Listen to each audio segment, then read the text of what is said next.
It is March 12th, 2025, and today we're going to talk about the ACT and the pre-ACT test preparations.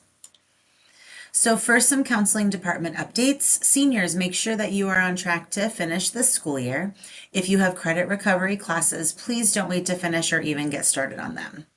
FAFSA is a graduation requirement, the free application for federal student aid. You need to make sure that you have completed the FAFSA or opted out of the requirement. If you're not sure, you can check your Skyward or you can talk to your counselor.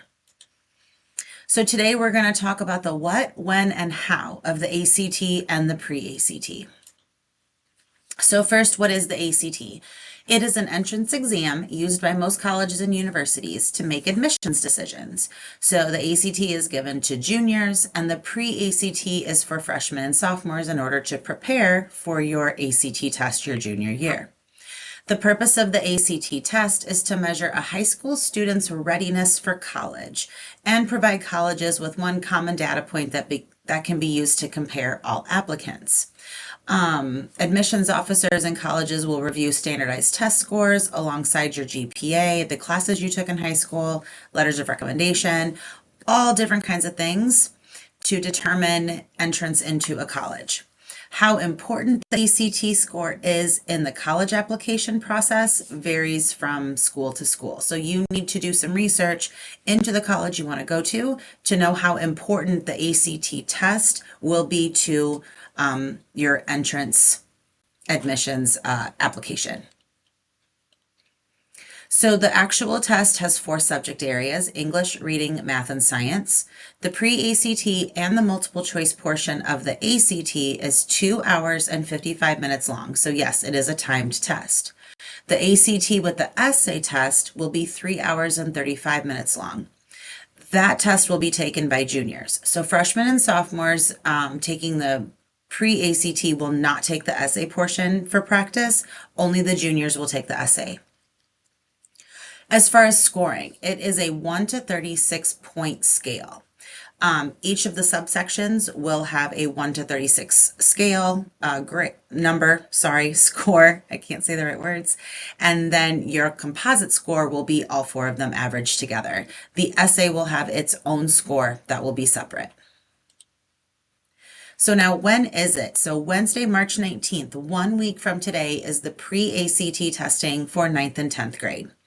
So you must be at school by 8:10, normal starting time. Testing will be done around noon. You need to bring your charged school-issued Chromebook and your student ID. Cell phones and all other electronic devices will be collected before testing begins and returned after all students in the room have completed testing. Juniors and seniors, you will have virtual learning that day. So the ACT testing for juniors will be on Wednesday, April 9th. All the same pieces of information apply, 8:10, except testing will conclude around 1 p.m. because you all will be taking that essay. Bring your Chromebook, bring your ID, and cell phones will be put away. Freshmen, sophomore, and seniors will have a virtual learning day that day. We are going to watch Murphy show us how to be ready for testing day.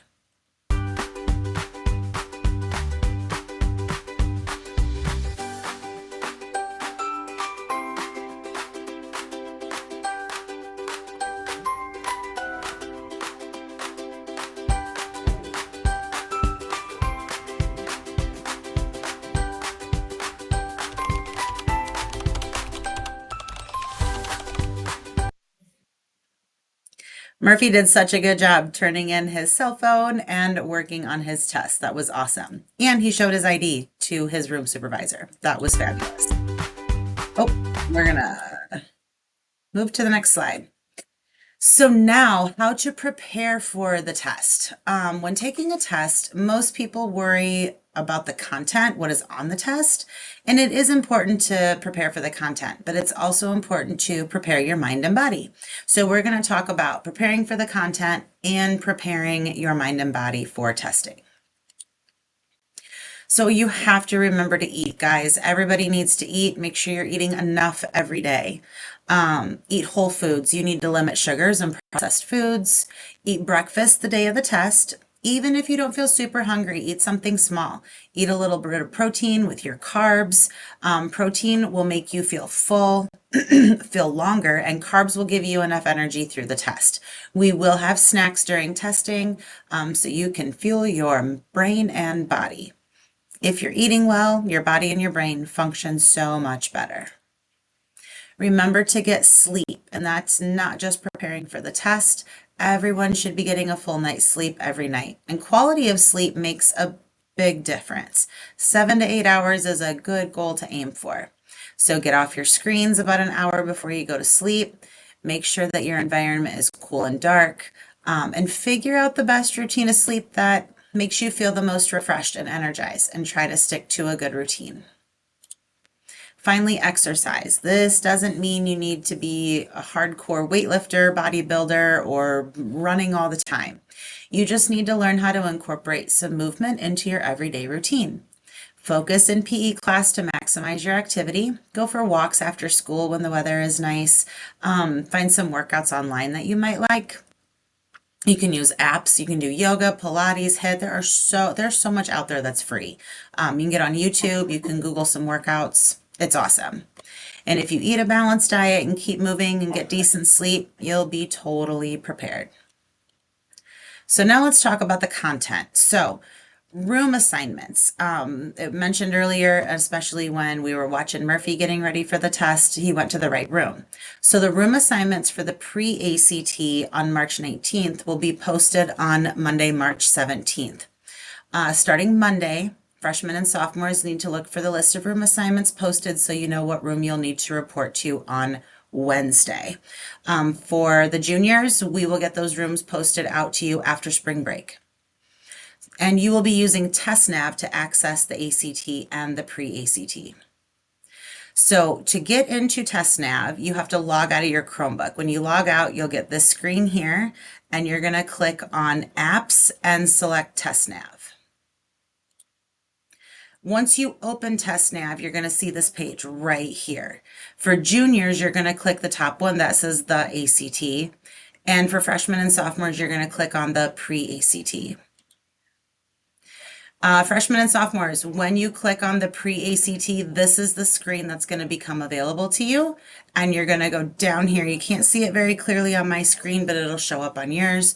Underneath, it'll say test audio, and then it says practice test. That's where you're going to click. And then you're also gonna, once you click on practice tests, you're gonna get this screen. It says TestNav 8, Examine tutorial. You don't want that. None of you are in 8th grade. There's the pre-ACT 9 and the pre-ACT 10. So you need to choose the one of your grade level, 9 or 10. On the next slide, I'm gonna shut off my video.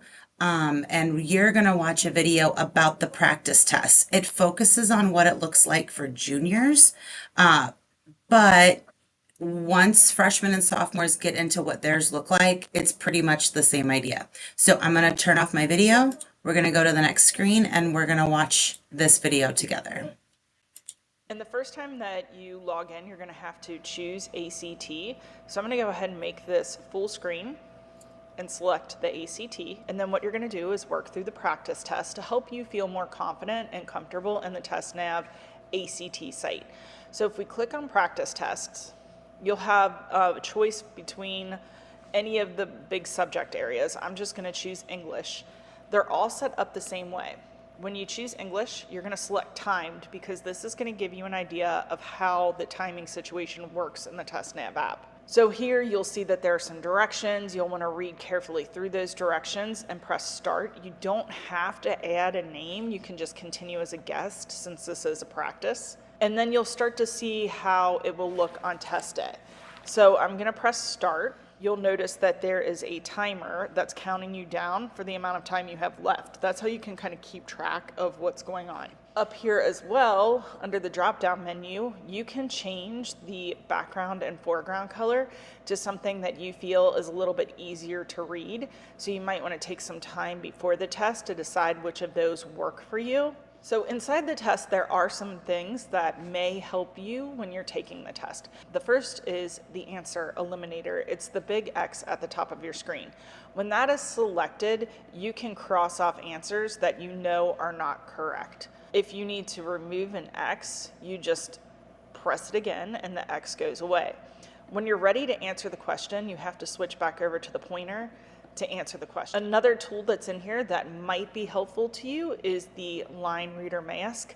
This will allow you to sort of focus on the passage that you're reading line by line. Some people do like that.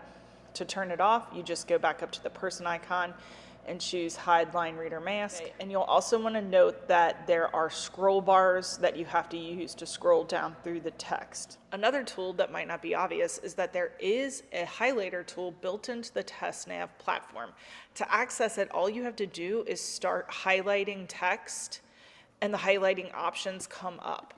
You can use this in both the passage and in your questions, which are above the box, and even in the answers to the right. For any of the reading passages that you get, there will be paragraph numbers listed in the middle in brackets, and that's how you may be referred to a specific area of the text when you're answering a question. Next, as you're navigating through the test, you'll notice you'll be doing that here with these arrows. You could also use the review pane. When you have answered a question, the orange dot next to it goes away. So you'll see here I'm on question 4, but I forgot to answer question 3. So anything that's been answered does not have a dot next to it. Through the test, a lot of times test takers will get to a question that they're not sure about and they think they might want to come back to it later. A good way to indicate those questions is to use the bookmark tool. When you've bookmarked a question that you'd like to come back to, under the review pane, it adds a bookmark for you. And at the end of the test, when you're ready to submit, you can see all of those questions on the final answer list, and you can quickly just access that question to review it before you submit all of your final answers. When I'm ready to submit my answers, at the end of the section, there will be a little review button here. It will show me the ones that I have answered.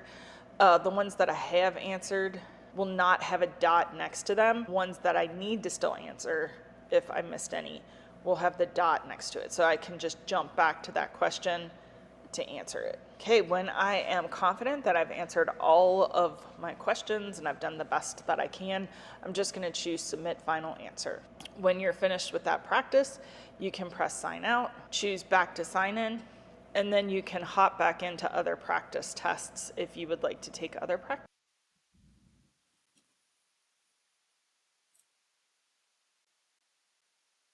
Okay, so that's how it's going to work. The main things I would point out is really focusing on how to use all the tools within the test. I mean, practicing the content within the test is awesome, but make sure you're practicing those tools and you know how to use the tools.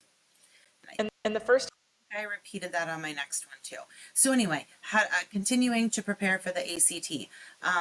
On the Moline High School website under Parents and Families, we also have this link. It's to the Moline High School Library Media Info Hub resources. There is a practice test for the writing portion. So this is a screenshot of what it looks like when you go to this link. I have this link in your grade level Google Classroom. So now, activities for today. You've got 2 activities you can do. The first main one is going into TestNav and choosing a practice test. Make sure you understand how to use all the tools inside. Knowing what the test looks like and how to navigate the online test will absolutely reduce the stress of the unknown of what the test looks like. We have not taken the ACT here at Moline High School for quite some time. So none of you have had the pre-ACT experience. You guys have all done the SAT. It's a very similar setup, but it's not exactly the same. So definitely want to go in and check it out and see what it looks like. So really working on how to use the tools and what the test looks like. And then you can pick a content area that you want to do some practice questions with. Then the other activity that I also have linked for today is preparing for testing. When you're feeling out of sorts and doing all that, really focusing on some mindfulness techniques. I know that we've talked about it before. The last few years that I've been here, I brought up mindfulness techniques quite a bit in our SEL lessons. This is the same mindfulness resources document that I had posted last year around the test taking time. Great ideas in there to help you with reducing stress and focusing on yourself, really honestly. I love the box breathing and the 478 breathing exercises. Breathing exercises are things that I use quite a bit when I'm feeling stressed out and I need to calm down. They work really well. So that is all I have for today. Good luck next week on the pre-ACT freshmen and sophomores, and enjoy those practice tests and those mindfulness techniques. Talk to y'all soon. Bye.